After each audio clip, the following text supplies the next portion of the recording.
Hello guys!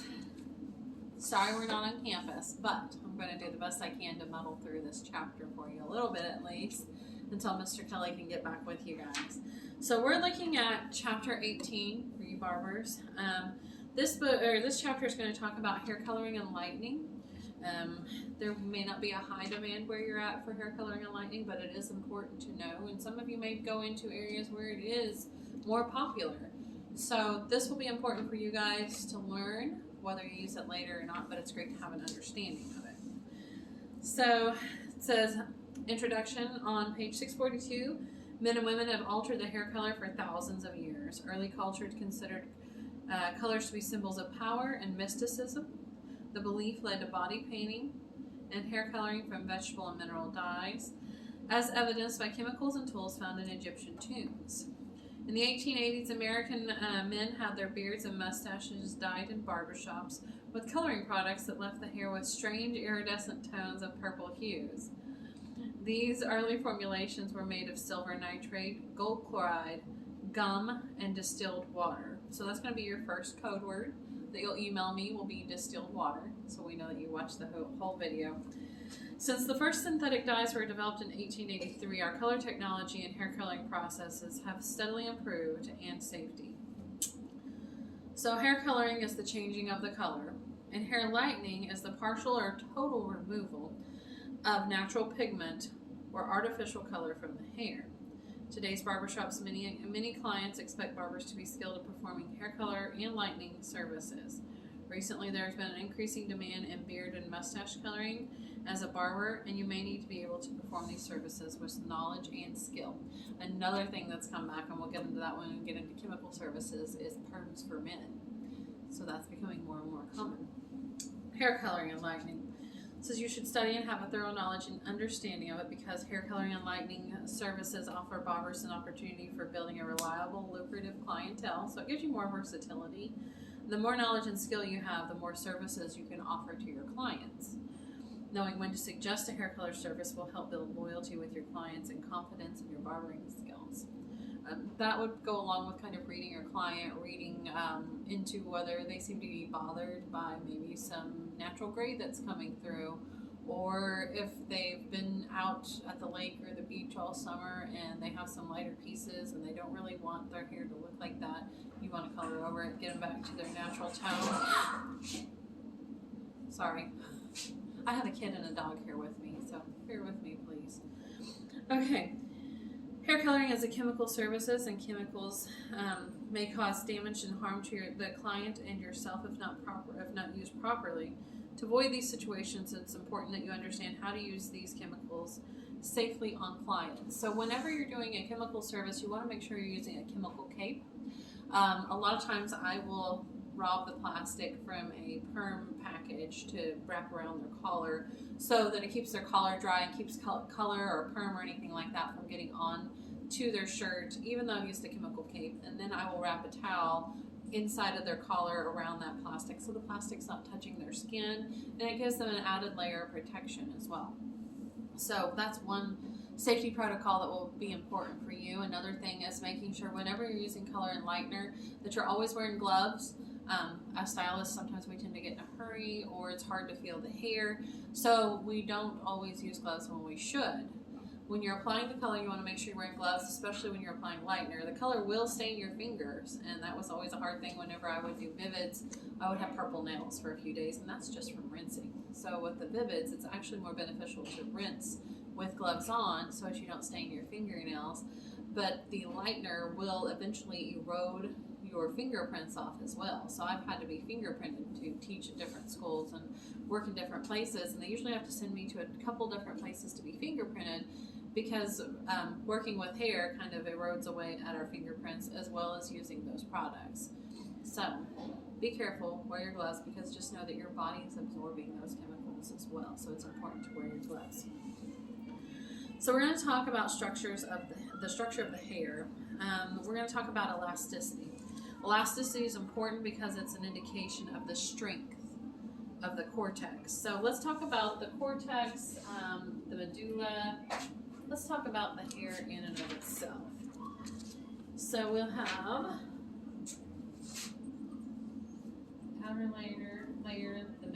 the medulla is not always present, but it's generally in the middle of the hair. Some people have it, some don't. Generally, smaller kids don't have that.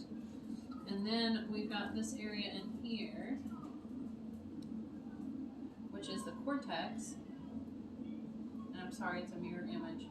And then the exterior layer, which is the cuticle of the hair shaft. So, depending on the density, or I'm sorry, the elasticity, also it depends on the porosity of the hair on page 643. So if you have someone who's done a lot of damage to their hair is going to be more porous. So you have the cuticle that kind of lays like little shingles on a roof.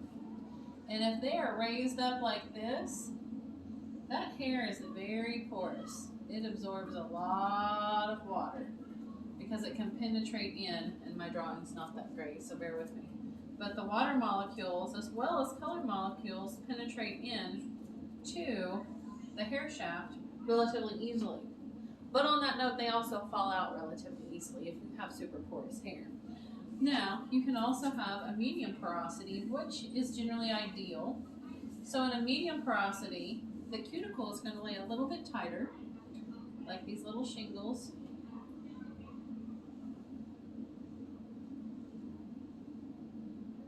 Not really good at drawing a mirror image. So they're not going to be lifted as well, but you can lift them with a little bit of developer and push these color molecules in to the cuticle of the hair shaft into the cortex. And that's where your melanin lies that determines your color. So you have pheomelanin, which tends to be your red melanin, which I wrote in red here because it reminds me of a redhead named Phoebe. So pheomelanin I always associate with red. And then your eumelanin, which is going to be your darker colors. But this is what you're tinting in here. You're pushing these color molecules in here so they'll grab a hold of that melanin and alter the color within the cortex or the inner portion of the hair. The medulla just gives the hair a little bit of extra strength. So you'll notice a lot of times on little kids or the elderly, they have lost their medulla. If they had it, it's not as present, so their hair tends to be a little bit more fragile, tends to rough up and break a little bit easier. So your elasticity is important because it's an indication of the strength of the cortex, which is going to be this inner circle here, including cross bonds and melanin molecules. Normal elasticity is indicated by wet hair that can stretch up to 50% of its original length. Low elasticity is indicated by wet hair that does not return to its original length when stretched. So if you stretch it out and it stays stretched or snaps, and you can't get to that 50% point, that means it's going to have a low elasticity. The texture is the diameter of an individual hair strand that determines whether the hair texture is classified as fine, medium, or coarse. I would be considered medium texture. Coarse hair is just going to have a longer or a thicker diameter from side to side. So your diameter cuts across. So I would have medium diameter. Some people will have a larger diameter that's going to give them a more coarse texture. I might actually be more medium to larger, more coarse texture as well. Let's see.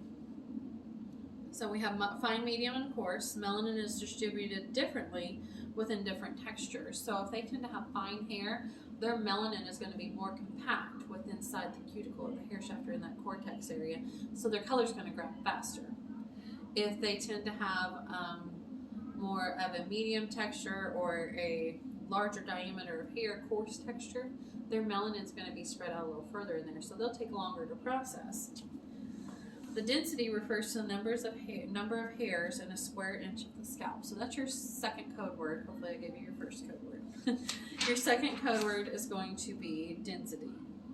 Your first code word is going to be hair coloring, because I think I left that out. Sorry guys, this is my third video, and I haven't fine-tuned them very well, hopping from class to class. So density is your second code word, and it refers to the number of hairs in a square inch on the scalp.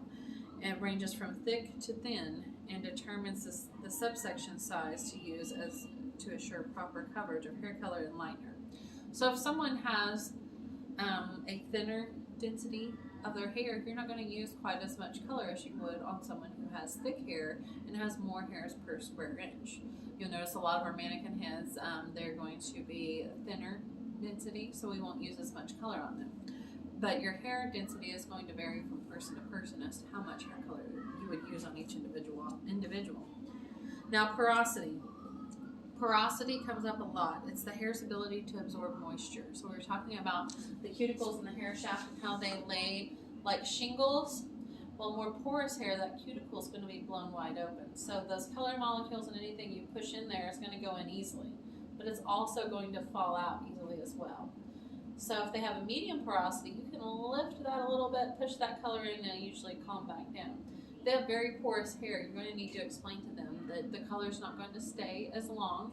They need to work on deep conditioning, taking care of their hair, and regular trims. And you can offer them a color, but it's going to need to be maintained a little more regularly. So probably about every 3 to 4 weeks versus every 4 to 6 weeks. All right, so we're going to go over to page 645. Natural hair color. So it says eumelanin provides the black or brown pigment, which we talked about over here, eumelanin. And your pheomelanin, it provides yellow, blonde, or red hair color.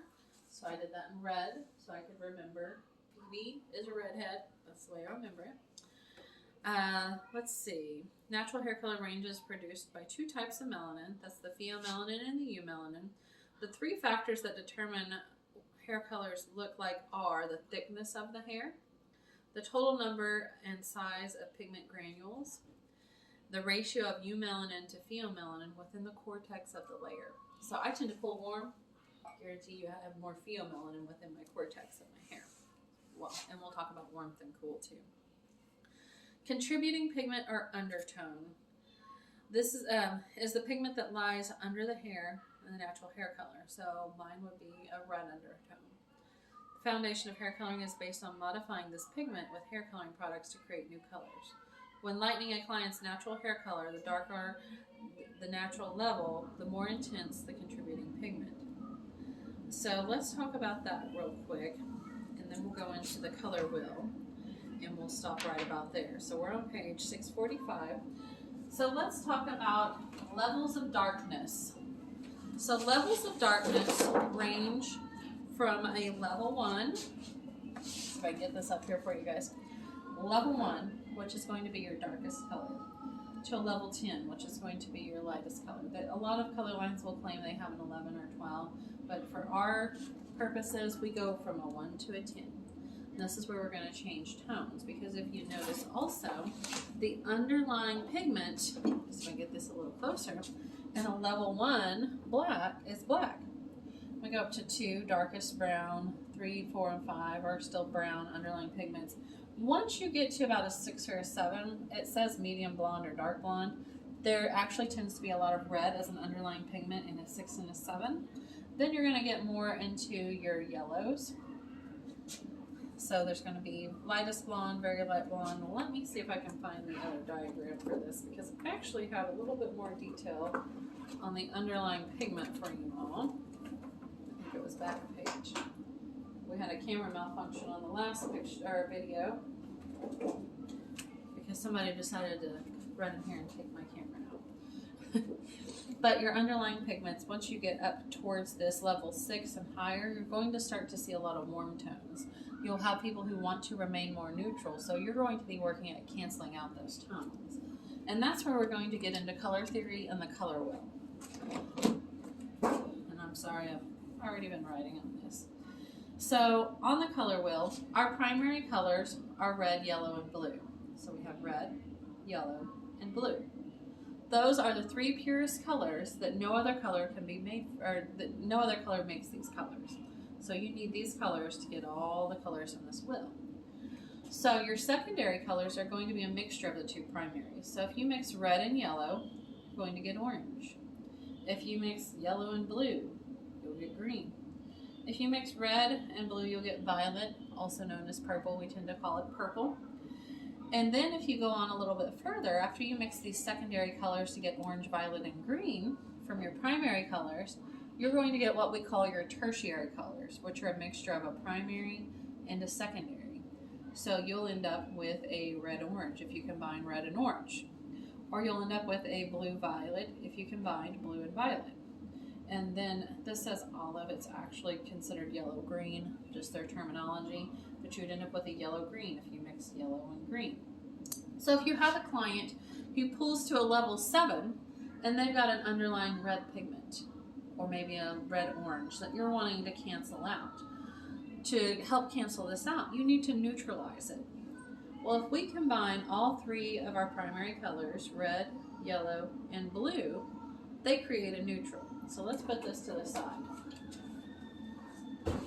We're using green over here to demonstrate our yellow. And I apologize again, this is not a mirror image for you all. So red, yellow, and blue are our primary colors.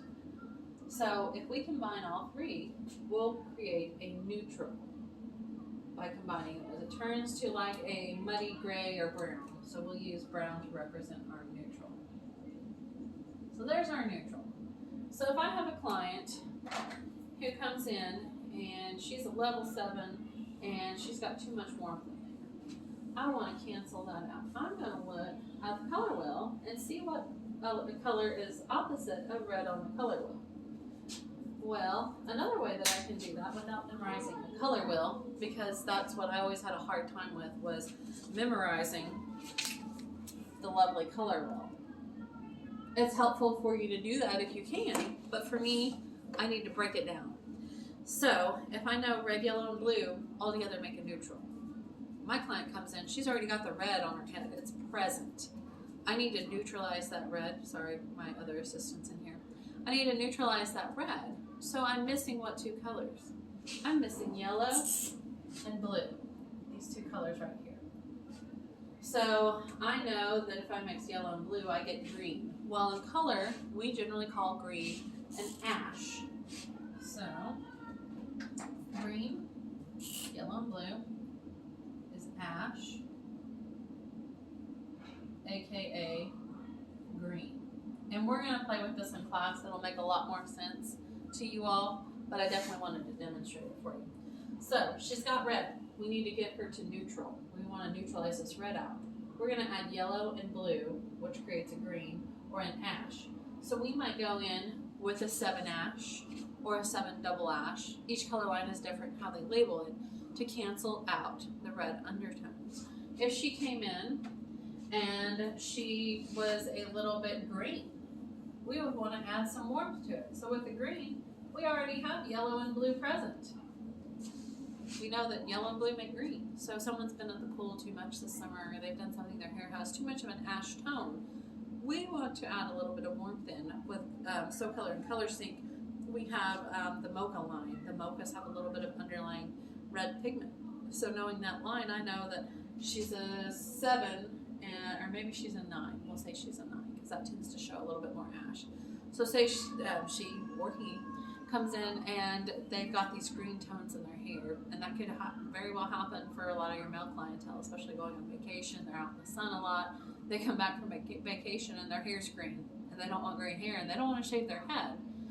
So instead, why don't we offer them a 9 ash, an 8 ash, to tone that out and blend that out until their natural hair color goes back in, and then they're no longer green, but we've helped them get through the hurdle. Even if they don't continue to color their hair, we've done a color correction. And a color correction costs a little bit more than regular color because you have to formulate. And sometimes we will become mad scientists back at the dispense bowl trying to figure out exactly what we're going to do.